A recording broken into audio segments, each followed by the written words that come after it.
Get out! Revenge Files with Nora. File 22. Katherine. They didn't use the word terminated. They used realigned. As if that made a difference. As if 12 years of building their entire technical infrastructure could be shuffled like a deck of cards and dealt to someone new. I sat in that glass-walled conference room on the 37th floor of Nexelon Systems, watching the division head smile with practiced warmth as he explained why my role no longer fit their forward vision. The Manhattan skyline stretched behind him like a witness that would never testify.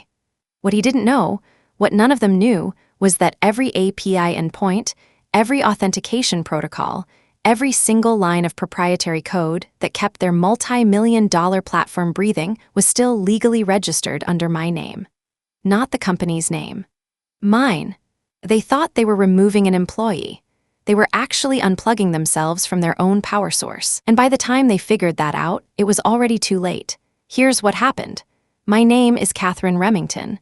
I had never been the loudest person in the room. I didn't need to be. At Nexelon Systems, a fintech platform serving over 200 institutional clients across 3 continents, I was the architect behind the curtain.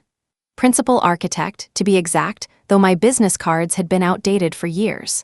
I'd stopped ordering new ones around year 8, when I realized no one at Nexelon actually read business cards anymore. They just assumed I'd always be there, like the building's foundation or the air conditioning. My office sat in a quiet corner of the 37th floor in the financial district, overlooking the East River. It wasn't a corner office by executive standards, but it had 2 windows and a door that closed, which in an open-plan tech company was practically a throne room.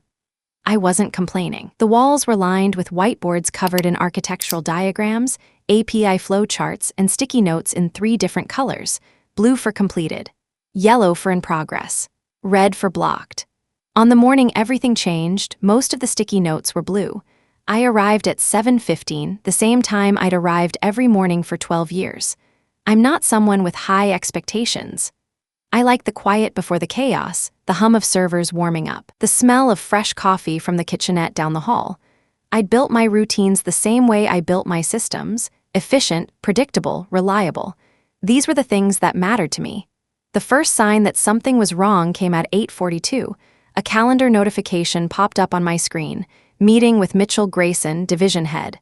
Conference room C, 9 a.m., no agenda attached, no context.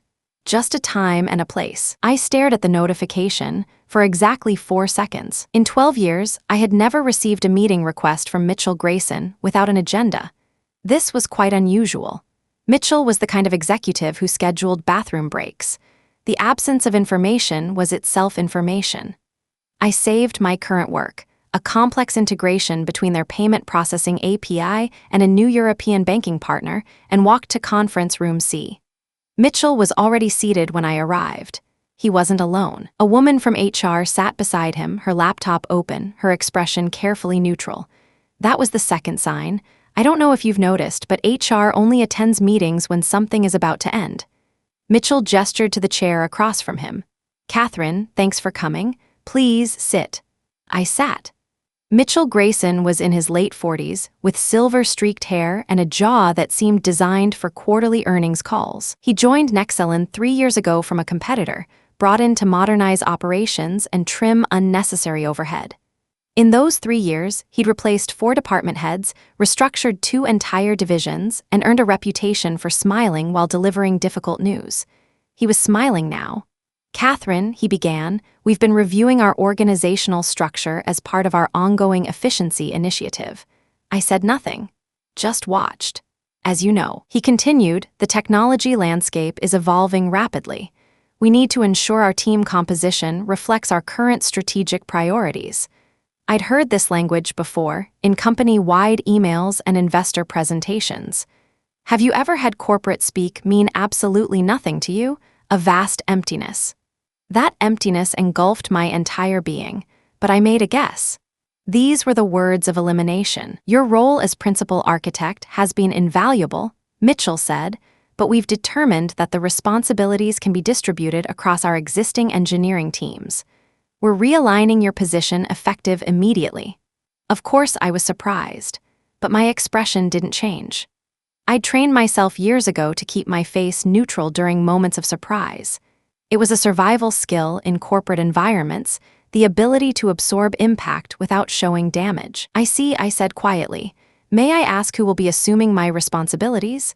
Mitchell's smile tightened slightly. "We're promoting Ryan Kastner to lead systems engineer. He'll oversee the technical infrastructure going forward." Ryan Kastner. I knew the name. A junior engineer who joined 18 months ago, fresh from a coding boot camp and an MBA program. He was enthusiastic, confident, and moderately competent. He also had no idea how the core systems actually worked. None of them did. "And the API licensing agreements?" I asked, my voice perfectly level. "Those will be transitioned to Ryan as well," Mitchell said smoothly. "Our legal team is already preparing the documentation." I nodded slowly. The HR representative slid a folder across the table. A separation agreement. Standard terms, generous severance, non-disclosure provisions. The usual corporate gift wrapping for a professional execution. "We appreciate everything you've contributed," Mitchell said. "This transition will be seamless." "I'm sure it will," I replied. I didn't sign anything. I simply stood, nodded once, and walked back to my office. Behind me, Mitchell and the HR representative exchanged satisfied glances. They had no idea what they had just set in motion. Back in my office, I closed the door and sat down at my desk. The Manhattan skyline glittered through my window, indifferent to the small drama that had just unfolded on the 37th floor. I didn't cry. I didn't call anyone. Instead, I pulled up a document I hadn't opened in over a decade, my original employment contract from 12 years ago. Back then, Nexelon had been a startup with 14 employees and a dream. I had been employee number 7, hired to build their technical foundation from scratch. The contract had been written hastily by a founder who was more interested in shipping code than reviewing legal language. I had noticed the gaps. I'd also been smart enough to fill them in my favor. Otherwise, I knew I wouldn't survive long. Section 12, Paragraph 4.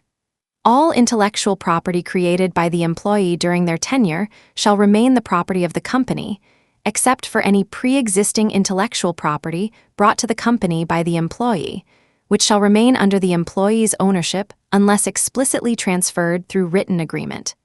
That exception was the key. When I had built Nexelon's API architecture, I hadn't started from scratch. I'd adapted a framework I'd developed years earlier during my graduate research at MIT.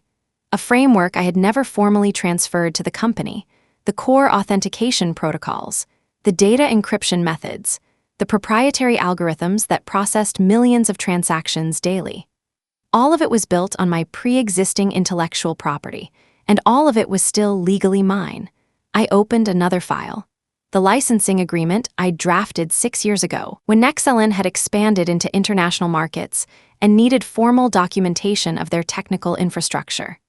The agreement had been approved by legal, signed through DocuSign by the then CEO with a timestamp that could never be disputed.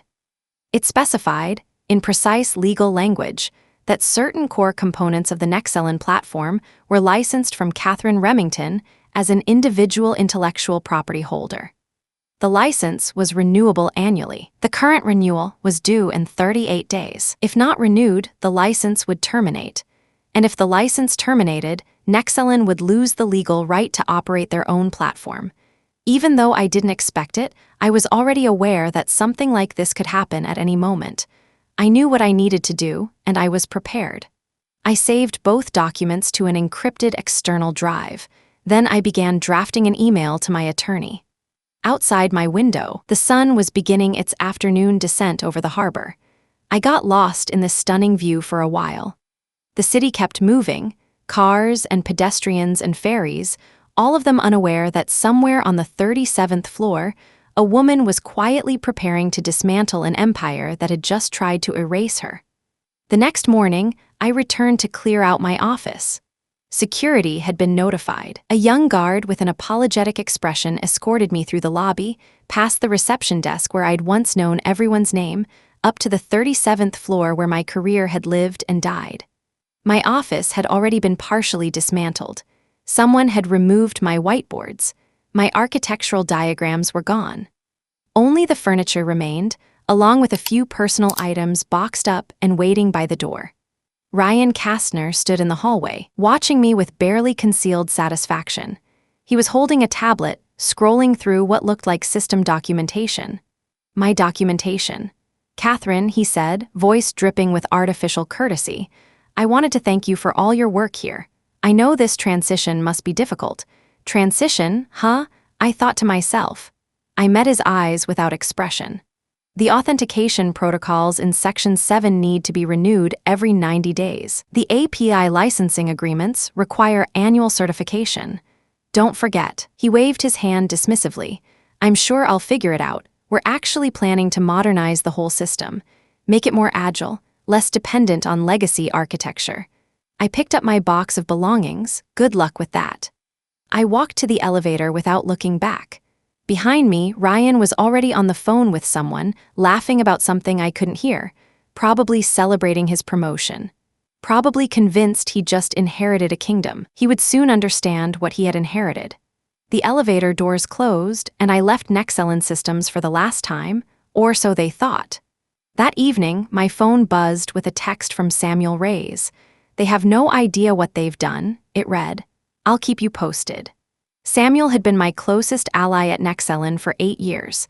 He understood the systems almost as well as I did, and he understood loyalty even better. Over the next few weeks, he became my eyes and ears inside the building, texting me updates after meetings, forwarding internal emails, describing the growing panic in terms that were almost poetic. 3 days later, the first problem appeared. A routine API handshake with their largest European banking partner failed. The error log showed an authentication mismatch, a certificate validation error that cascaded through the entire transaction pipeline. Ryan stared at the code for 2 hours before calling a team meeting. "It's probably just a certificate issue," he announced confidently to the gathered engineers. "I'll have it fixed by end of day." It took 4 days. The fix required manually overriding 3 security protocols I had designed, protocols Ryan didn't fully understand. He patched the hole without realizing he'd created 2 new ones in the process. A week after that, the payment processing system experienced its first major slowdown. Transaction times doubled. Client complaints flooded the support inbox like a digital tsunami. The engineering team worked through the weekend, surviving on energy drinks and cold pizza, tracing the problem to a database optimization algorithm that had somehow become corrupted. They fixed the symptom, but missed the cause. Not a single person noticed that the corruption originated in a code library that was still technically licensed to me. No one thought to check the intellectual property agreements. No one understood that the system they were desperately trying to repair was built on foundations they didn't own. 2 weeks after my departure, Mitchell Grayson called an emergency meeting. The conference room was packed with engineers, product managers, legal representatives, all of them looking exhausted and confused. Mitchell had finally realized that something was seriously wrong. "We've had 38 client escalations this month," he announced, his signature smile nowhere in sight. "Our system reliability has dropped 12%. Transaction failures are up. Customer satisfaction scores are plummeting. I need answers." Ryan stood at the front of the room, a presentation ready on the screen behind him. "It's growing pains," he explained, his voice steady but his eyes betraying uncertainty. "We're transitioning from legacy architecture to a more modern framework. There's always friction during these periods. The important thing is that we're moving forward." From the back of the room, a senior engineer named Samuel Reyes raised his hand. Samuel had been at Nexelon for 8 years. He'd worked alongside me on dozens of projects. He knew where the bodies were buried, and more importantly, he knew who had buried them. "What about the licensing agreements?" Samuel asked, his voice cutting through the corporate optimism like a blade. "I've been reviewing the technical documentation, and there are several core components that reference external IP ownership. Have those licenses been renewed?" Ryan blinked. "What licenses?" The room went quiet. 23 people sat in uncomfortable silence as the implications began to settle. Samuel pulled up a document on his laptop and turned the screen toward the group. It was the licensing agreement I had drafted 6 years ago, the one that specified my individual ownership of the core authentication framework. According to this, Samuel said, the license for our primary authentication system expires in 23 days. If it's not renewed by the intellectual property holder, we lose legal authorization to operate that component. And from what I can tell, the IP holder is Katherine Remington. Mitchell's face went pale. The confident executive who had smiled through my termination meeting now looked like a man watching his house catch fire. He turned to the legal representative sitting beside him. Is this accurate? The lawyer was already scrolling through documents on her tablet, her expression tightening with each page. I'll need to verify, she said carefully, but if this agreement is still in effect, then yes, we have a significant legal exposure. Ryan laughed nervously, the sound echoing in the silent room. Come on. Katherine built that system while she was employed here. It's company property. That's how employment contracts work. Samuel shook his head slowly. Not according to her original contract. This was pre-existing intellectual property. Katherine developed the core framework before she joined Nexelon. We've been licensing it from her personally this whole time. The company has been paying her an annual fee for 6 years. You might want to check the financial records. The conference room erupted. Questions flew like shrapnel. Accusations followed. Someone suggested calling me immediately. Someone else argued they should contact outside counsel first. A junior analyst started Googling intellectual property law on his phone. Mitchell slammed his palm on the table, the sound sharp enough to silence the chaos. Quiet, everyone. He turned to the legal team, his jaw tight. Find out exactly what we're dealing with. Review every contract, every agreement, every piece of documentation. And someone get me Katherine Remington's contact information. Now. But at that moment, I didn't even care about Nexelon. I wasn't answering my phone. I wasn't checking my Nexelon email, which had been deactivated anyway.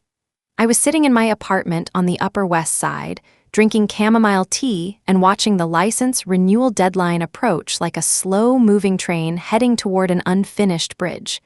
To be honest, I was enjoying myself. They deserved this. Do you think that's cruel? My attorney had already drafted the formal notice, a simple letter explaining that I would not be renewing the intellectual property license with Nexelon Systems. The letter cited the termination of my employment as a material change in circumstances that justified non-renewal under the agreement's terms. It was polite, professional, and absolutely devastating. I hadn't sent it yet. I wanted them to sweat a little longer. Let them discover the depth of their mistake on their own. Let them realize what they had thrown away before I delivered the final blow. My phone buzzed. Another voicemail had come in from Mitchell. I didn't listen to it. Instead, I opened my laptop and checked the system control panel I had created years ago. My email, ID card, and official access had been revoked, but no one had thought to block my access to the diagnostic tools I had created myself. The control panel recorded everything: transaction errors, API response times, server loads, and even internal incident tickets. Combined with Samuel's updates, I could see Nexelon's collapse more clearly than most people in the building. Transaction errors had increased by 18%. API response times had nearly doubled. Customer satisfaction scores were falling. I closed the laptop and looked out my window at the city lights beginning to flicker on across the Upper West Side. Somewhere out there, 23 people were probably still sitting in that conference room, trying to understand how everything had gone so wrong so quickly. They still didn't know the worst part. The authentication framework wasn't the only component licensed to me. My pre-existing intellectual property touched nearly every critical system in the platform: the payment processing algorithms, the data encryption protocols, the API gateway that connected their platform to over 200 external partners. All of it was built on foundations I owned, and all of it was about to become legally inaccessible. 14 days before the license expiration, I received a certified letter. It arrived in a crisp white envelope with the return address of a prestigious law firm on Park Avenue. I knew what it was before I opened it. The letter was formal, carefully worded, and thoroughly predictable. It claimed that any intellectual property developed during my employment was, by default, the property of Nexelon Systems. It argued that my licensing agreement was invalid because it conflicted with standard employment terms. It demanded that I immediately cease any claims of IP ownership and confirm my intention to renew the license without conditions. This move did not surprise me. I read the letter twice, then handed it to my own attorney, Andrew Castellano, a soft-spoken intellectual property specialist who had been waiting for this moment. "This is standard intimidation," Andrew explained over coffee in his Midtown office. "They know their position is weak. The contract language is clear. Your pre-existing IP was never transferred. The licensing agreement was signed by their CEO. They've been paying you annual fees for 6 years. They're bluffing. What if they are not?" I asked. "Then we go to court," Andrew said simply, "and we win, but court takes time." "Yes. And during that time, their systems remain legally compromised." He smiled. "They can't afford to wait for a ruling. They need you to blink." I didn't blink.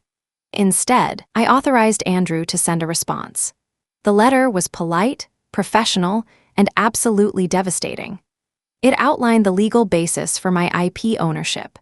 It referenced the original employment contract, the signed licensing agreement, and the complete absence of any formal IP transfer documentation. It noted that Nexelon had been paying me an annual licensing fee for 6 years, a fee that constituted legal acknowledgement of my ownership. The letter concluded with a simple statement: "Miss Remington will not be renewing the intellectual property license with Nexelon Systems. All licensed components must be removed from your platform within 30 days of the expiration date, in accordance with the original agreement terms." The response landed on Mitchell Grayson's desk at 9:15 on a Tuesday morning.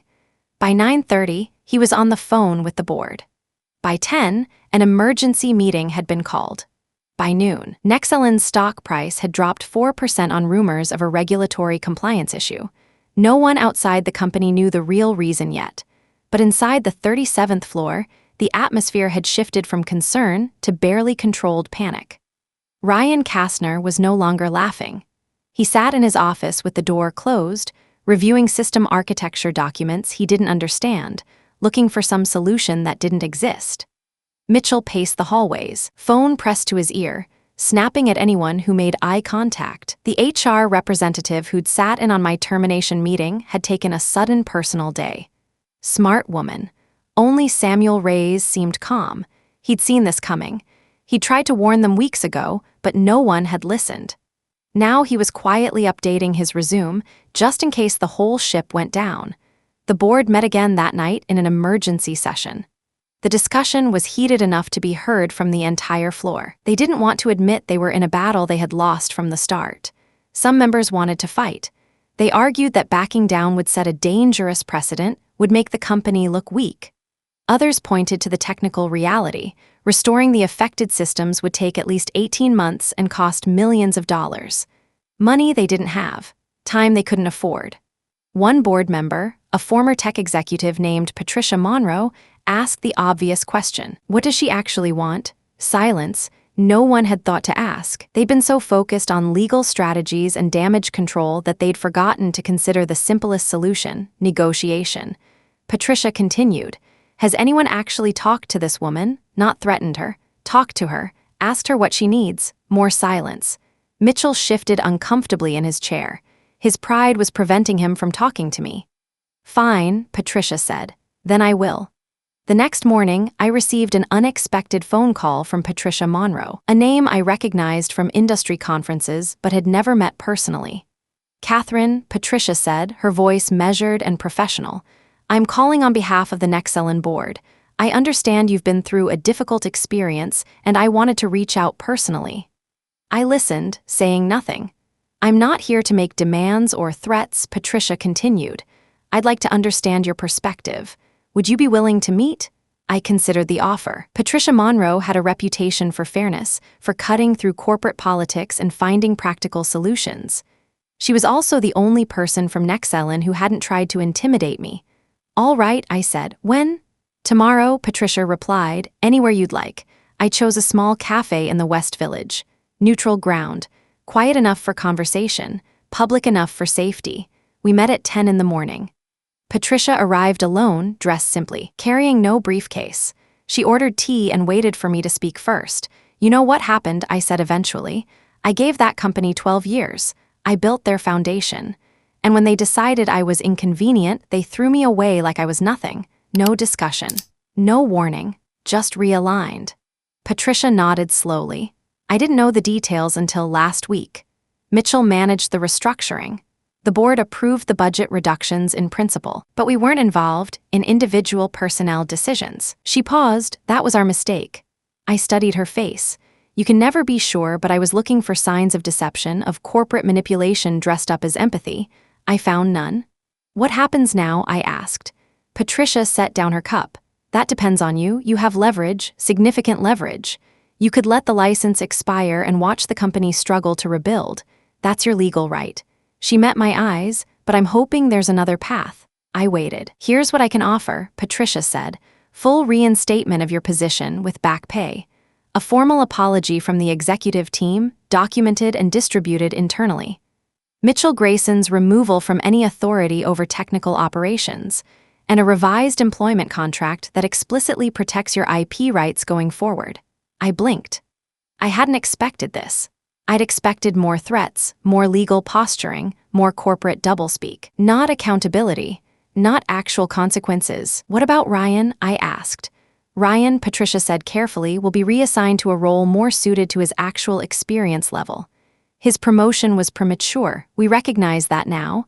I sat with the offer. It was everything I could have asked for: recognition, protection, justice of a sort. But something held me back, a door that had closed and couldn't be reopened. I spent 12 years building that company, I said slowly. I gave them everything: my ideas, my expertise, my time. And when they decided I was disposable, they didn't even have the decency to tell me why. They smiled while they did it. Patricia nodded. I know. And I'm sorry. I looked out the window.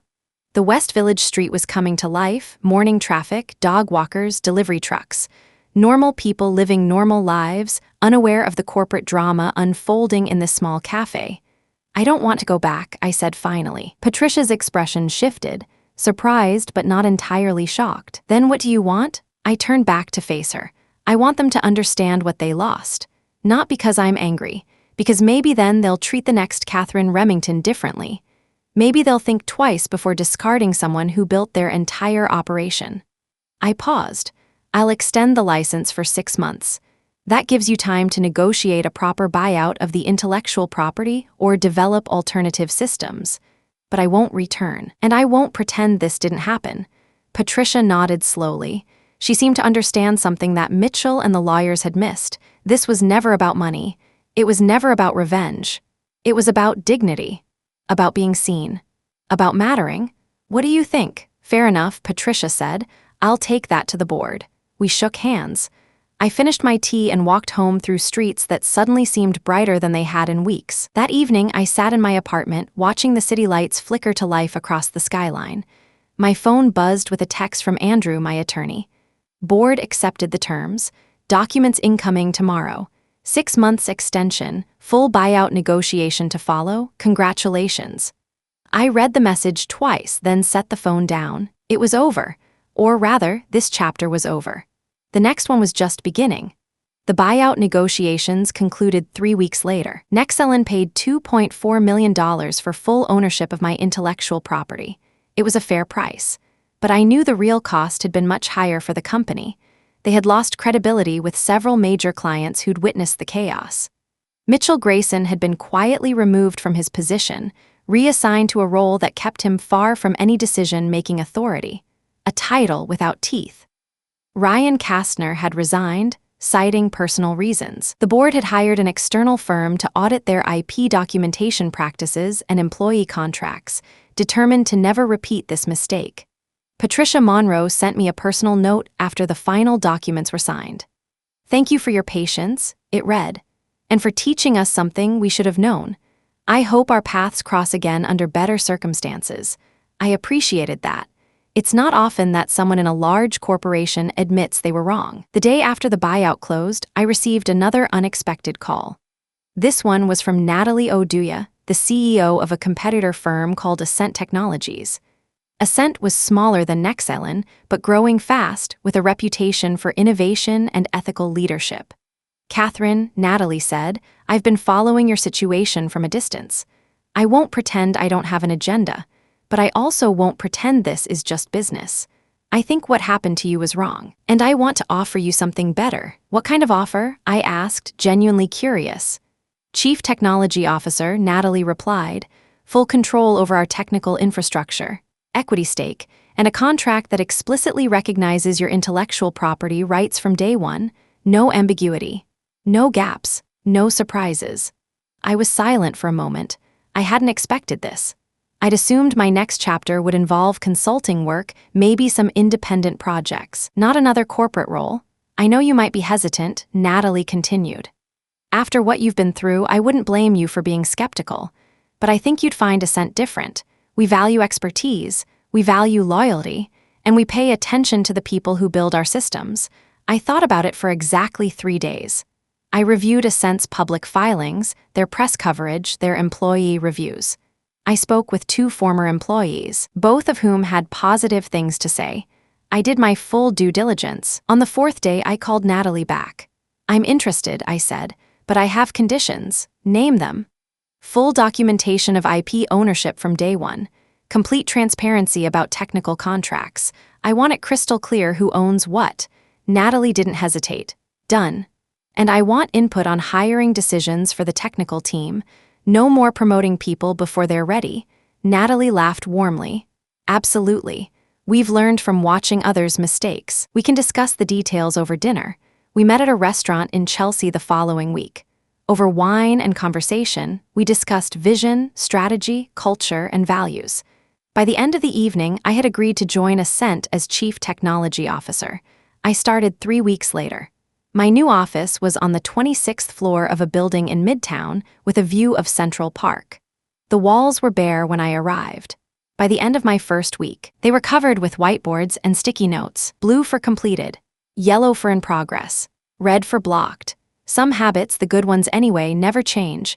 6 months after I left Nexelon, I sat at my new desk, reviewing the morning's system metrics. Everything was running smoothly. Transaction times were optimal.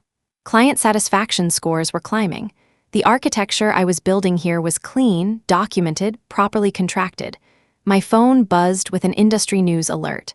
I clicked it lazily, already knowing what it might say. The headline was stark. Nexelon Systems announces major restructuring following compliance issues.